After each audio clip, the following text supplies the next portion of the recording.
Hi, I'm Mike Thompson, and in this video I'm going to show you how I made my large tilting foam cutter here. We're going to start with this back frame piece.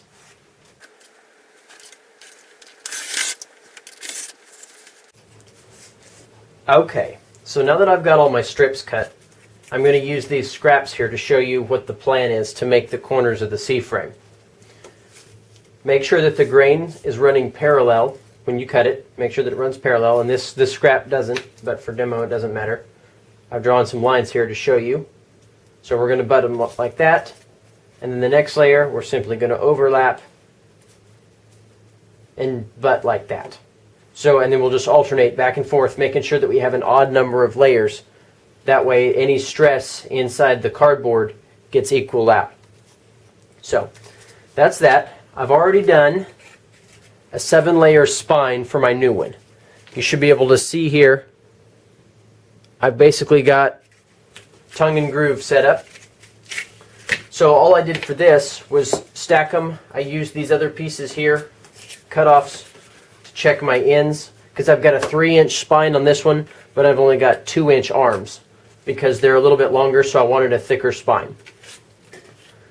So then I just clamped this on the desk overnight with a bunch of books on top.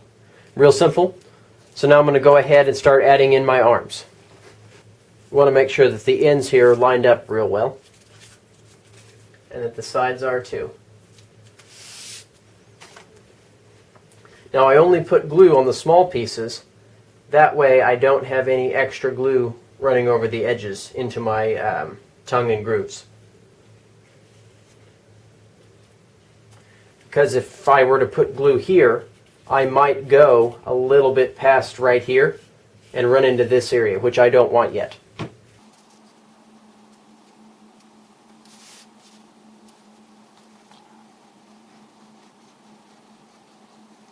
It doesn't take very much glue, and it sets up really quickly.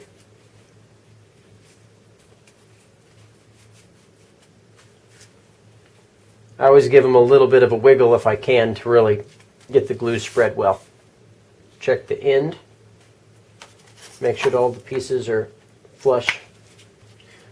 They were starting to tilt a little bit on me this direction, so I have to push them back up. That's kind of one of the downsides of doing this, is I'm standing here looking at it this direction, and so I think that's straight when in fact it's really not.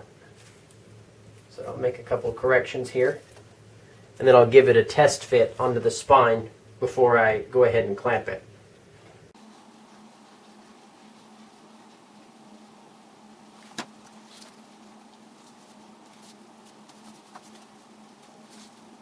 Okay, so I've got all my layers here.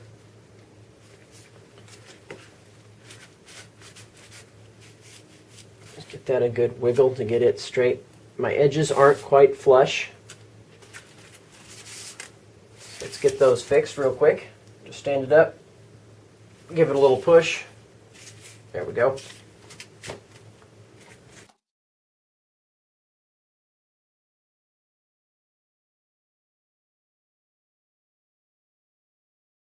As you can see, that forms a very, very nice joint. So I'm going to go ahead and clamp this down with a bunch of books and let it dry for just a couple minutes. It won't take very long. It should be ready to go within 15 or so. Obviously it's going to want to cure all day, but it'll get a good initial set within about 15 minutes. There we go. That's not so bad.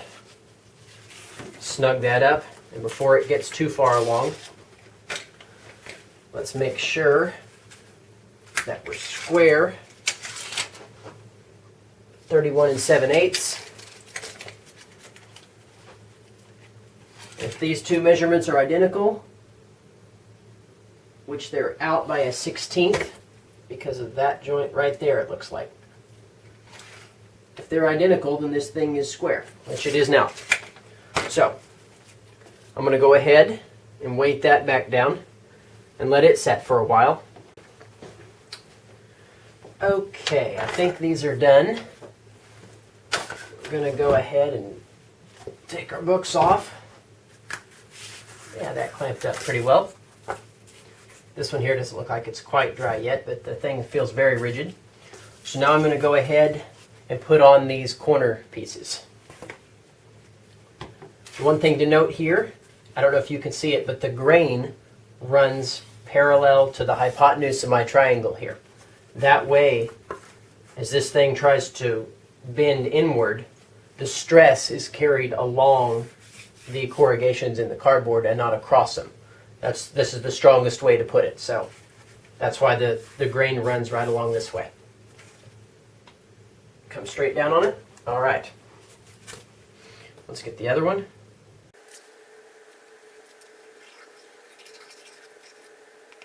You want to make sure you get quite a bit of glue on it, just in case. And we'll do the two on the bottom after this is set for a while.